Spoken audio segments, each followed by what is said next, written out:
Even the things that people think are a big deal are actually very inconsequential.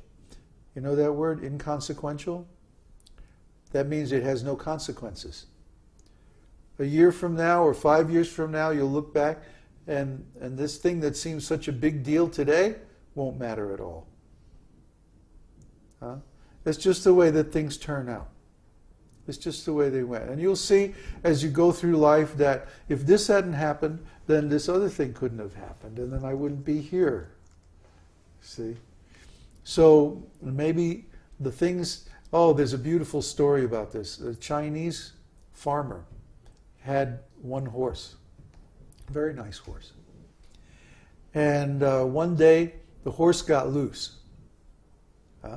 So everybody said, oh, bad luck, bad luck. And the farmer said, who knows, we'll see. So then the horse came back. And not only the horse came back, but he had met a bunch of wild horses, and he brought them all back with him. And all the neighbors said, oh, very good luck, very good. The farmer said, who knows, we'll see. So then the farmer's son was training the new horses, and he got thrown off one of the horses and broke a leg. And all the neighbors went, oh, bad luck, bad luck. The farmer said, who knows, we'll see. And then shortly after that, there was a war. And all the young men were drafted, except this young man, because he had a broken leg. So the neighbor said, oh, good luck, good luck. And the farmer said, who knows, we'll see. See? Oh, there's another story, another great story. One time a king said to his guru,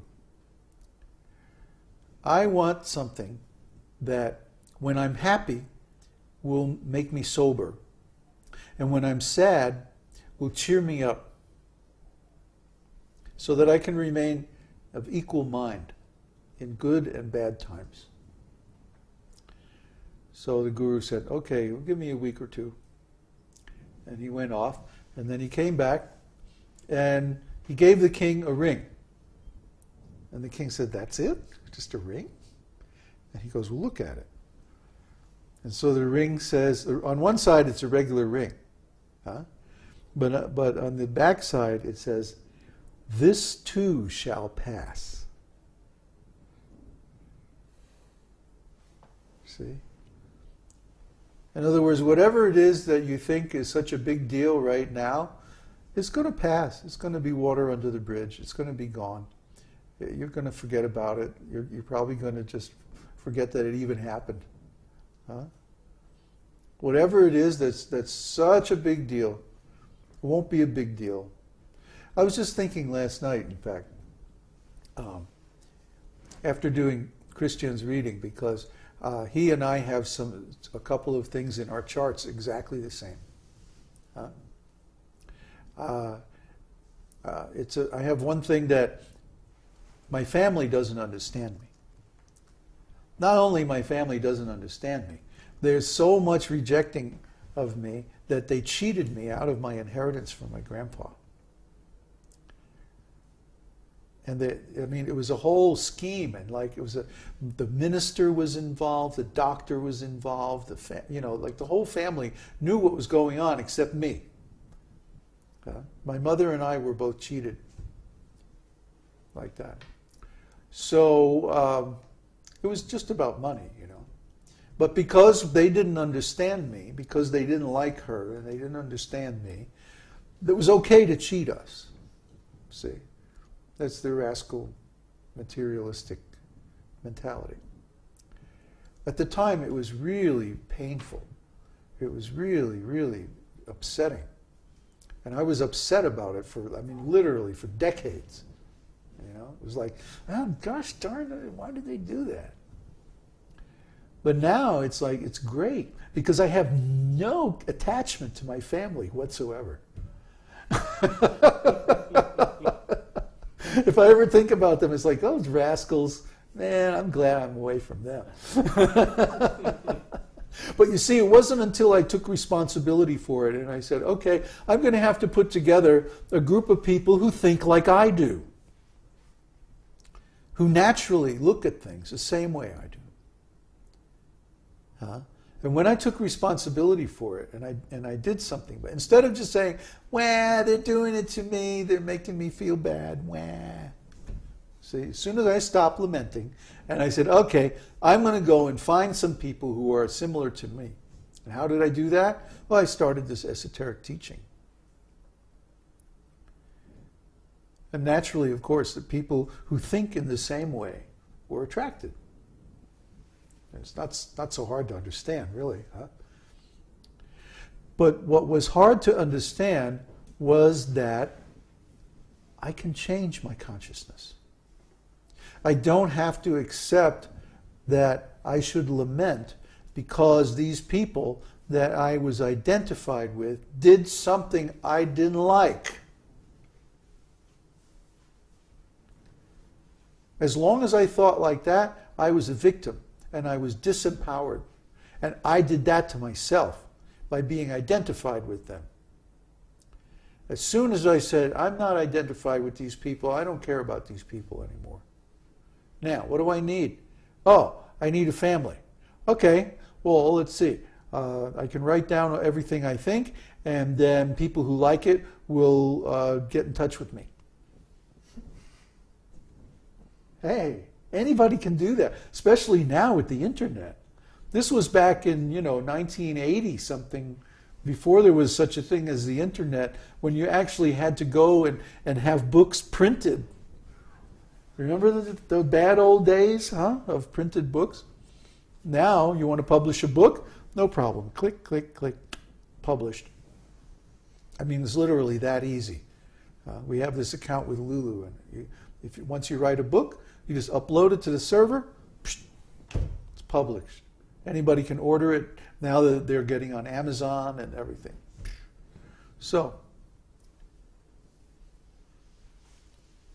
it's lucky that the internet was there. But what really made the difference is that I took responsibility. I said, what do I want? I don't want to be around people who are weird. I want to be around people who are like me, normal. So I'll just write down the way I look at things and the way I think about things, and people who are thinking in the same way, they'll naturally be attracted. You see, I could not have done that if I was going to blame these other people for my suffering. Because that would have covered my consciousness, covered my intelligence, and I would not have been able to actually make a solution. So you see, part of the solution to any problem is to change your consciousness. Einstein said this: you cannot solve a problem in the same state of consciousness as when you created it. And how do we create our problems? By identification. See? Arjuna was identified with his family members. So he was suffering because he thought, now I have to kill them. Now I have to fight with them. My family members should be good people. I'm a good person. Why aren't they good? Why are they doing all this nonsense? Why are they sinful? Why are they bad? He couldn't understand. We're the Kuru dynasty. We are the righteous people on this earth. How can these rascals be in our family?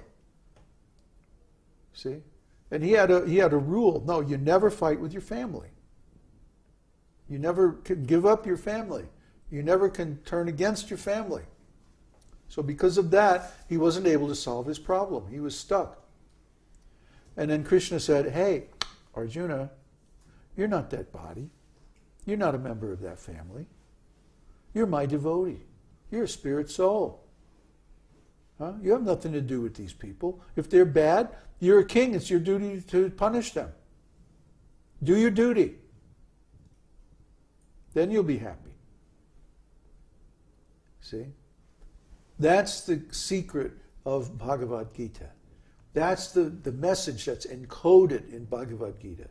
You have to go deep into the meaning of every word, deep into the implications, the logical implications of the things that Krishna says.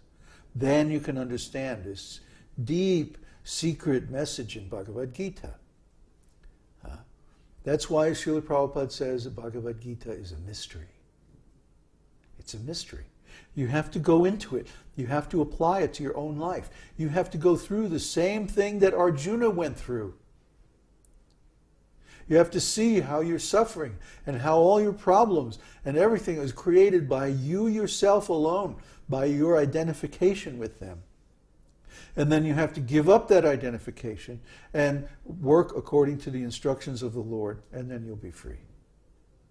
Then whatever happens, win or lose, live or die, success or failure,